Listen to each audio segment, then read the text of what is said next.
Hello friends and welcome to my YouTube channel, which is dedicated for corporate and labor law compliances. It's not my actually, it is your YouTube channel, and you can always reach out to me with the queries which you have and which you want to discuss.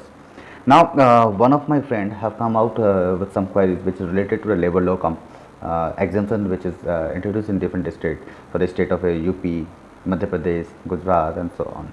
So before I speak much on that, I will request you, please subscribe my YouTube channel so that I can keep on posting and keep on coming back again and again to respond to you, to bring the possible and correct answers or response for you on the table.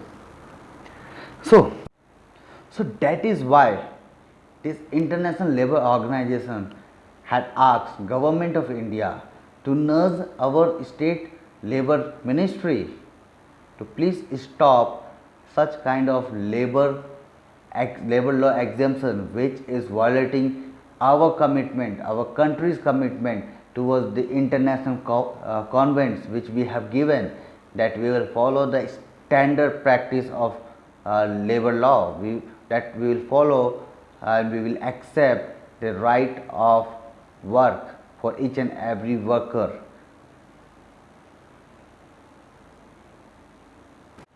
So we see that the International Labour Organization has certainly intervened in our country internal affair related to labor law exemption which different states had introduced.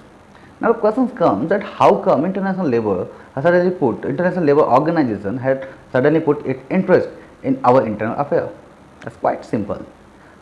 Approximately 10 different central trade union had wrote to them that India is the signatory of 144 Geneva Summit of International Labour Organization, and based on that signature, means based on that commitment, we cannot violate those international commitments that our country have given to those international conventions.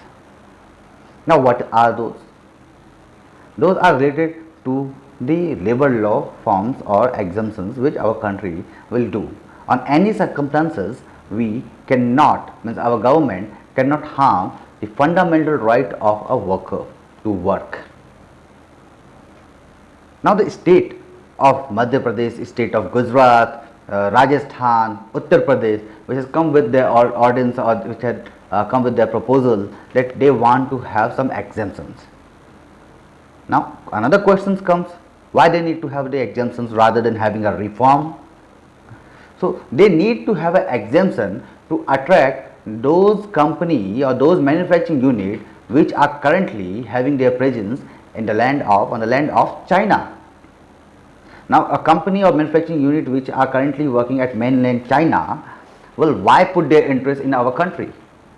It's very simple. According to them, that due to COVID-19 crisis, they are looking alternative option to have their manufacturing setup. They may move to Vietnam rather than coming in our country. We know that we have one of the cheapest workforce after China.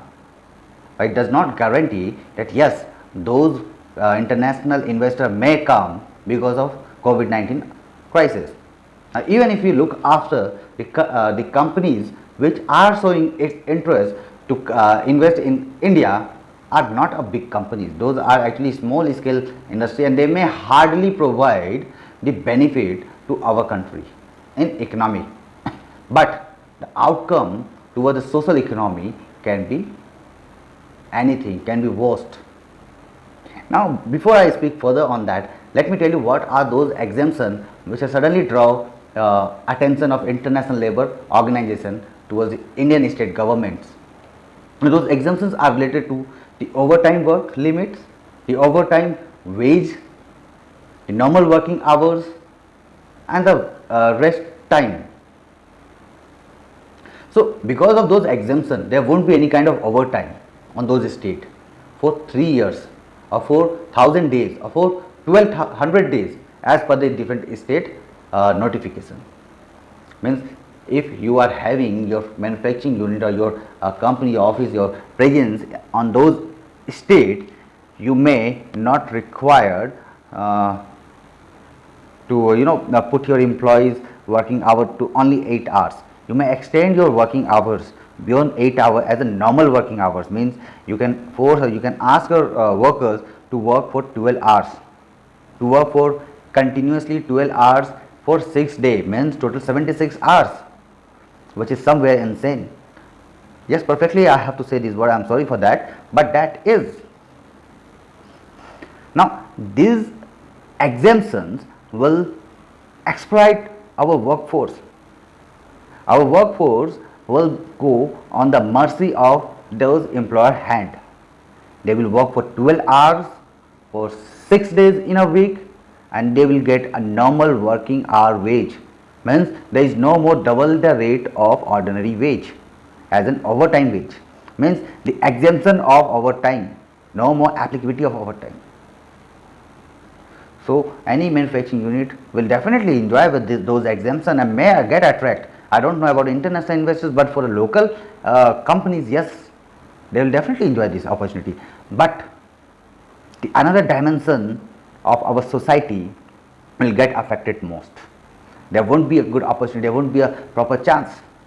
These migrant worker for whom this initiative has been sought by those state government is actually pushing them back towards the dark era.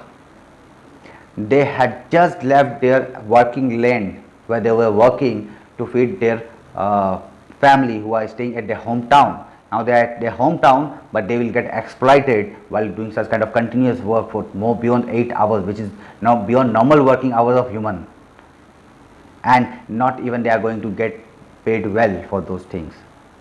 So it's a pure exploitation of them. With this, I would like to conclude that yes, we need labor reform, but exemption really need to be pondered again and again. Thank you. Please subscribe my YouTube channel so that I can keep on making such videos for you.